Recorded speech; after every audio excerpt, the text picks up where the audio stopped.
Hi there, in this video I want to look at where to sell your images online. So first of all, this is Shutterstock and I just want to show you my portfolio. It's roughly 40,000 images and that sounds a lot, but actually I've done a lot of kind of duplicate variations of images. So that's why I was able to do so many.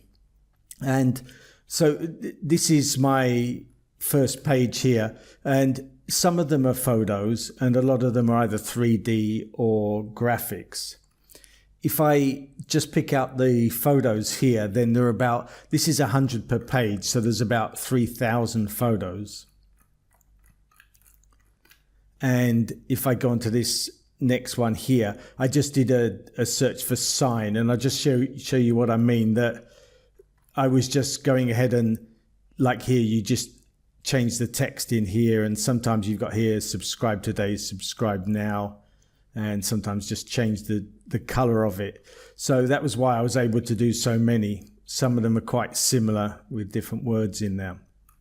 And just so it doesn't sound like it's overwhelming, 40,000 total images, I could actually do about 200 in a day. So that's just showing you the portfolio to give you an idea when we come on to where I sold them and how much money I earned, things like that. So I'll go on to that next. And what I've done here, this is, I started this about 6 years ago. It's now 2017 November. I started about 6 years ago and I only did it for about 4.5 years. That's the total time spent on it. And so what I've done, I've taken the total amount that I've earned from the particular website and divided it by those 4.5 years to give an idea of just a rough idea of per month. But it's not very accurate. But the idea here is just to show you which companies are better and which websites are better. And in particular, there's a lot missed out from here because some went out of business, some really went downhill and I don't upload anymore and I wouldn't recommend them. And other ones just came in recently, and there are still more that I've never uploaded to. So hopefully you'll add those in the comments below. So what I wanted to show you firstly is, so here's Shutterstock. It averages about over $1,000 a month.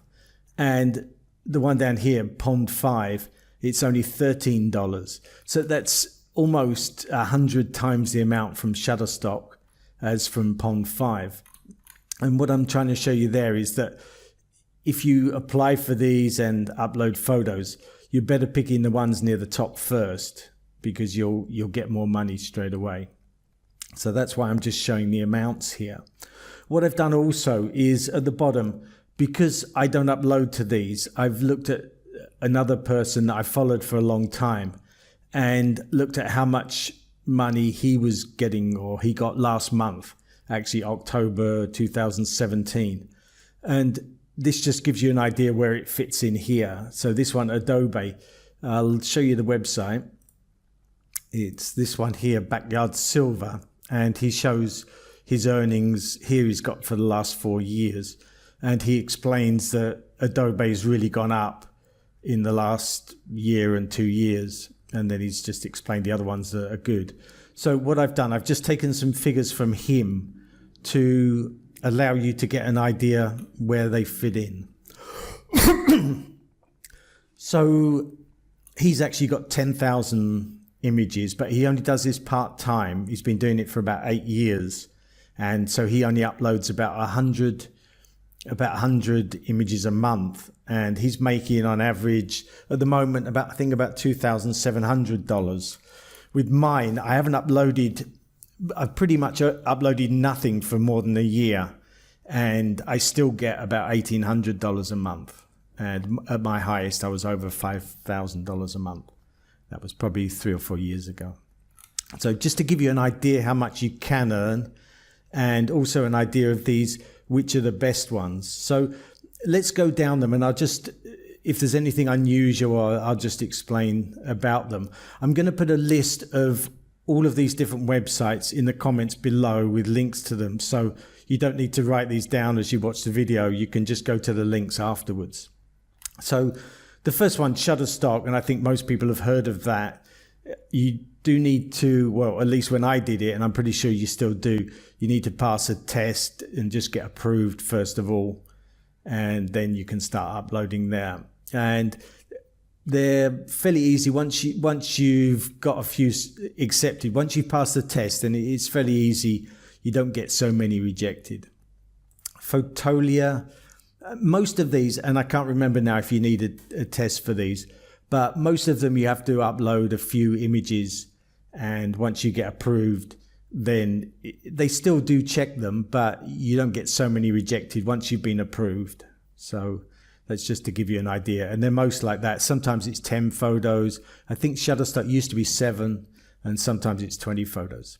So these are the big websites that have got lots of people buying and lots of people selling. These ones here: Shutterstock, Fotolia, 123, and Dreamstime. Those are quite big ones. Dreamstime does reject a lot. I think it's something like they only accept 1 in 3. And I've read about other people that I thought, oh, maybe it's because I've got some duplicates there that they didn't like. But everybody says no, they seem to just pick 1 in 3. So expect a lot to get rejected there, and it's not just you. iStock Photo, they're now Getty, and you upload on Getty, and I think iStock Photo is still running, but you upload them in Getty, and again I'll put the link to that below. So this one is more difficult to get accepted, and you do have to pass kind of a higher test for this one. And I think when I did it anyway, you had to do a test, and they'll ask you, is this okay or is this okay, and pick, I don't know, it was A, B, C or D, which one's correct, that type of thing. And also if you then uploaded graphics, you had to do that separately. So that's on that one. And CanStock, that's pretty normal. Deposit Photos, that's pretty normal. Big Stock is normal. Colorbox, at first they check your images, but after that, when you upload, they don't go through each one in turn. They just accept them all. And I don't know if someone complained about one, they would reject it later. PhotoSpin, this is slightly different. That people buying these, they pay a monthly subscription, and I'm not sure if it's unlimited they can download or a certain amount they can download per month. But what you do is you get paid, say someone pays, for example, $10 a month, and they downloaded 10 photos, then you get a proportion. I mean, there's always, anyway, the amount you get and the amount the company like PhotoSpin or Dreamstime and iStock, all those, you don't get, they get a cut and you get a cut. But with this PhotoSpin, you get a proportion, and it's to do with how much they've spent on their monthly subscription and how many they've downloaded, and they kind of divide that. So you'll get different amounts for the same photo. But it's still worth it. I've done it, and like now I'm getting $100 a month or something, so it's still worth it. The next one was PhotoJune, and that one's pretty normal, except they stopped accepting mine now because they just looked at them and they said, no, we don't want these, kind of too many duplicate ones. So they've stopped that. Free range is different, that they're images that are free to download. So some people might not like this because they're downloading your images for free, but then you put your AdSense code on their website. So you're getting a certain amount from AdSense. Now, I think you get pretty much all of the AdSense from the page, but there's other stuff on the page as well, some other adverts. I'm not sure exactly about that, but it's certainly, anyway, you're getting or it might be a certain, like, out of 5 paid times that people look at it, maybe they get some and you get some. I'm not sure exactly, but it's still based on AdSense. So you need to join AdSense, and then you put your code in, and when people, I even look at not necessarily download the image, but when they look at that page, and if they click on an advert or a certain number of impressions, then you'll get money. But it's still worth it. It's still one of the, not necessarily the better ones, but it's still not bad. like an average there, $59 a month, which is okay. Vital Imagery is a fairly new one. I only joined that maybe a year ago or 2 years ago, and that one's doing okay. Alamy is a weird one. Some months I'll get really, really good money, and some months I'll get nothing. So that varies a lot, but it's just uploading in the normal way. Most photos is just uploading in a normal way.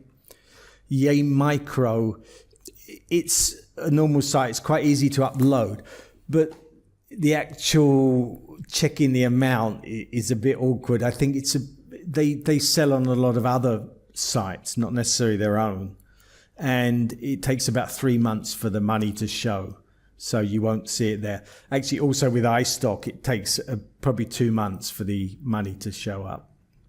But with Yay Micro, it's normally at least 3 months behind. So you might go to the report and you think, oh, I didn't get any money for the last 3 months, but it's actually not shown up. So you can go back and find that. And what I do, I think I'll make a video just showing you probably how to join, and also where to find the amount and where to upload for these different sites. I might well do one for each or something. I'm not sure yet. But I'll certainly do more videos about all this anyway. iSign is another one where it varies a lot, and it's not so much money, and it just seems to go, it's in pounds, and it'll sometimes just be £5, sometimes it'll be 20 something, very different each month. So that's iSign. And the last one here is Pond5, and I think they actually stopped accepting mine now. So a lot of these kind of have stopped just because I've done so many similar ones that they don't like it. So you won't have that problem if you're uploading photos and they're not too similar. And you can do that a lot by putting different effects on them, different moods, like in Lightroom, to give them a different feel. Like that. One thing I would do, if I did all this again, if I started again, I would actually go to vectors rather than my images. I'll just go back to my images. These are just JPEGs, like this one here. Okay, this is a 3D one, but this is just a JPEG. But I should have really, I didn't do it. I just thought it was more trouble when uploading at the beginning, but I should have done vectors because I could have got a lot more downloads. And also with vectors, you can do it to a lot more websites. You've got websites that sell clip art, and websites that sell icons, and then websites that sell vectors. So you've got a whole range of different websites you can upload to. And I'm not including them here because I didn't do vectors. But if you're doing designs rather than photos, then I would seriously consider doing vectors. So let's go back to this then, and just got 3 more here, and these 3 are from this other website, Backyard Silver, that he's using and he does very well on, and that I'm not using. So the first one is Adobe, and what he said about this one, the last 4 years it started coming up, and now it's his second best one, and he's earning $398, and on average he earns $22,700. So this is kind of more than 10% of his money. The other one is Canva. I got rejected from these because they want photos rather than graphics, but he's making $192 a month on these. And another one, Creative Market. I forget if I applied or not. I've heard of this before, but he's earning about $35 a month. So it's worth it if you're uploading to all of these. By the time you've taken the photo and done the processing and the keywording, you might as well upload to all of these. And why not? It's still another. If that was $35, it's still a 30th. 3% of the total. It's still worth it while you're there. So that's all of the companies. And if you are uploading, if you've got a lot to upload, I just would actually, I'll do a video of this sometime later on. I used to use, because I'm traveling, use a VPS, and I upload one time to that VPS and then I leave it running. Now, if you've got fast internet, it's no problem. But because I travel, I've quite often got slow internet. So I'd upload it. It's like a computer out in the cloud. I'd upload to there, and then I would use FileZilla to upload. So I will do other videos on how to upload and how to join and how to check your stats and all things like that. Anyway, so I hope you found that useful. If you did, then please give this a thumbs up because it'll help other people to find it. My website is all about working online and traveling. I've actually been traveling now for 27 years and working online and offline for that time. I started on internet in 1995 in Taiwan. And at the moment I'm living in Phuket. At least this month I am, and I travel around a lot. So this channel is really all about if you want to be a digital nomad, if you want to travel, if you want to work online to give yourself that freedom. That's what this channel is all about. And if that interests you, please subscribe. If you've got any comments, especially if you've got some more websites that you've uploaded to, then please let us know. And let us know if they're good or not by, if you don't mind, saying how much you earned and how many images you've got. And if it's just comparing some that, maybe you can compare it to Shutterstock. If you don't want to actually say how much you've earned, maybe you can say, okay, this is about 10% of what I earn on Shutterstock, or this is 20% of what I earn on Shutterstock. It will just give us an idea, and then maybe I can either upload myself or I can include it in future videos. So that would be really useful. So if you've got any comments about stock photography or stock graphics and selling images online, about travel, about really about anything that I'm talking about here, then please leave a comment below and a question below. So thanks a lot for watching, and I'll see you in the next video.